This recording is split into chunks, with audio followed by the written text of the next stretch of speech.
This could be a big game for Selden. They do need to get the ball into her. Collier for three. There it is! Welcome back, Napheesa Collier. Indeed, welcome back, Napheesa Collier. However, is this a good thing? I will get probably a lot of hate for this video, and I'm going to do the classic cop-out. I'm just asking the question, but I'm still going to get hate, and that's fair enough. Everybody is celebrating Collier returning to the court just 74 days after giving birth for the Lynx on Thursday. I was going to do this video prior to the game, but Diggins Smith went down, and I wanted to get something on that. But anyway, on this subject right here, I'm wondering, is this really something, Collier coming back, that should be celebrated? My thought is, what the hell are the Lynx doing? And, what is she doing? Now, let me be clear. I don't blame Collier for this. Is players want to play basketball, and that's what she's trying to do.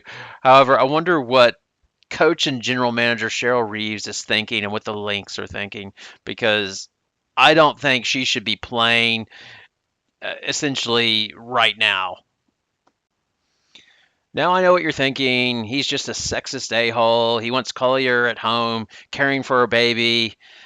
Well, no, it's not that. So put your Marina Mabrey, "This is my kitchen" t-shirts away. It's not that. I don't want her barefoot in the kitchen, attending to her baby, and blah, blah, blah, blah, blah. No, that is not why I think this is not a real smart organizational decision.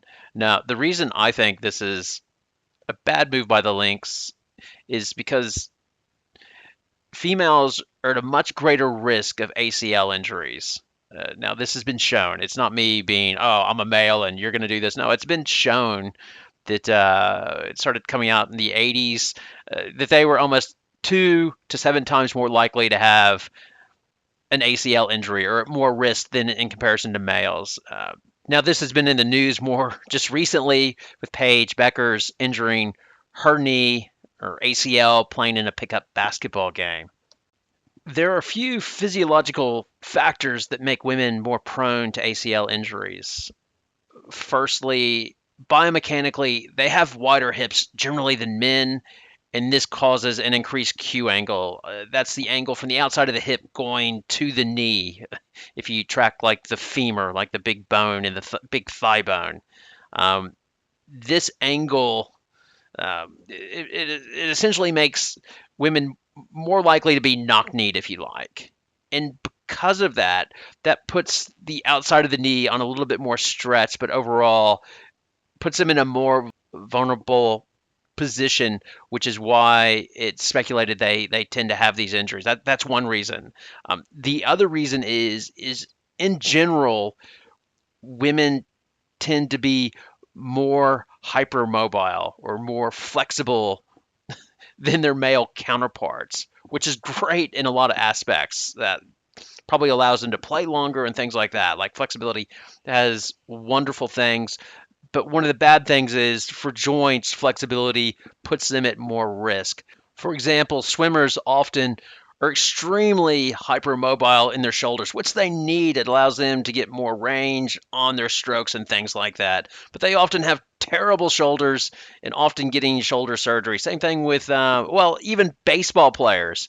So the increased range of motion for pitchers, because they're throwing all the time and they want a loose joint so they can throw the ball, 100 miles per hour. With that, with joint mobility comes increased risk of injury. The injury you often see is a player popping their shoulder out of joint or dislocating their shoulder. And again, this is through the hypermobility of the joint. Well, this hypermobility that women have places their knee joint under more risk. So if you look at the Paige Bueckers injury that she did in November of 21 in garbage time, that injury, like she hyperextends her knee right there, just that easily because it's hypermobile. That knee has more risk of injury just because she can take her ligaments to the end range and put them under stress, where if she had a really tight joint, that wouldn't be happening. Now, you're probably rightly asking, So why the hell am I picking on Collier and the Lynx?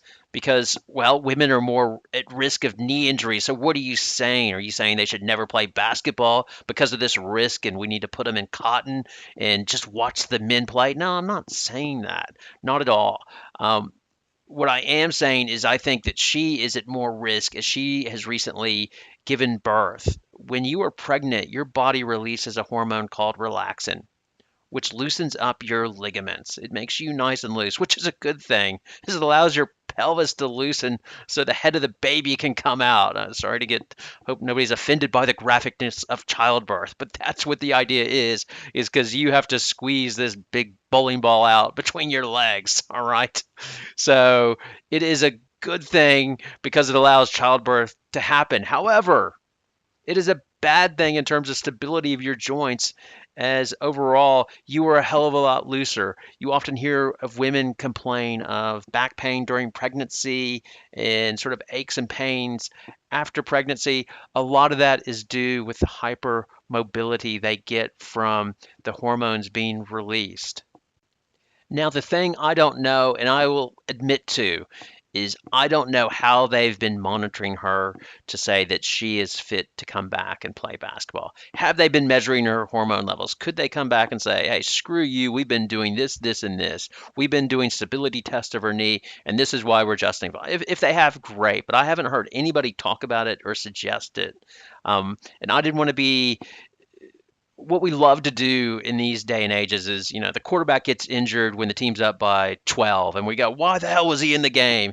I think there was with Tibbs and RJ Barrett. I just found a video because I was looking at knee injuries in garbage time, and AJ Barrett goes walking off the court limping, and they're suggesting, why the hell was he in this game? And, well, it's Thibodeau. Of course, he's going to run his players in the dirt, but it's I wanted to pre-do this. I'm not hoping she gets an ACL injury, but if she did, I did want to do the video afterwards going, how the hell could she be playing in this? This is ridiculous. I wanted to say it before it happened, to say, I don't think this is a good risk to be taking. Recently, we saw Diggins Smith begging to get out of a garbage time game. Please take me out. So would you be bringing this player in essentially to be battling for the 8th playoff spot, to basically get crushed in the playoffs probably if you're going to be the 8th seed? ESPN did a story on this, and of course they were celebrating Collier's return, which they should. All right, again, I'm the a-hole saying I don't think it's a good idea. I'm spoiling the party. I get that. They described her as a budding cornerstone of the franchise, and then Reeves went on to talk about, how great she was in her first game against Atlanta, how she showed some flashes of things that makes her a player the team desperately needs. And great, then why the hell are you risking this cornerstone player that you're going to try to build around in the future to an ACL injury that will keep her out for 12 months just to get an 8th seed? And if you get the 8th seed, then that means she'll play in more games and be at more risk. So I don't think it's a good risk to take. Again, I'll probably be dating myself, but Michael Jordan, his sophomore year, sustained a stress fracture. And Jordan, being Jordan, wants to get back on the court as soon as possible. And the Chicago Bulls basically said, well, Jerry Krause, who, Jordan was no fan of and thought he was an a-hole, which he might have been. I don't know. Rest in peace, Jerry Krause. But Krause sat Jordan down and said, no, we pay your contract. We have to look after our future. We don't give a damn that you want to play. We're going to keep you out as long as we want to. And, probably Chicago was tanking a bit, to be quite honest. But they kept him out, and only after the pressure really, really built did they allow him to play. And then he, famously went off on the Celtics for, what is it, like 63 points or something ridiculous like that. I digress. But that is what an organization should do, is look at the future versus short term. The classic one as well was Bill Walton in Portland. the guy had a stress fracture, and they injected him and said, "Oh, let's play through this. Let's win a championship." And they won the championship, but ruined the guy's career as he had foot injuries the whole way through. And you might say with Walton, yeah, he was always going to have foot injuries, and he's a biomechanical mess, and you could be right. Another one was Celtics.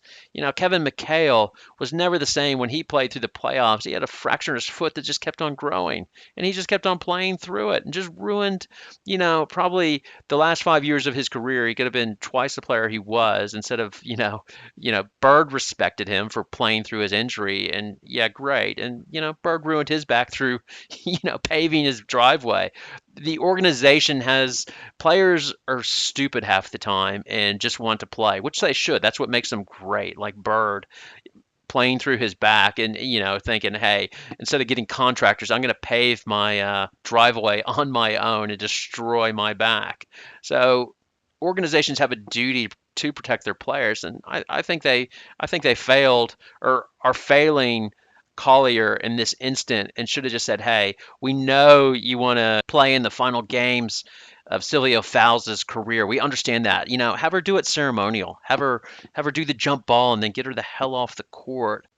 Having said all that, I wish Collier and the Lynx all the best. I hope she gets through the next game healthy and happy and has a great off season. Anyway, thanks for watching the video. Give me your poison. I know it's coming. Give me your poison. All right, see ya.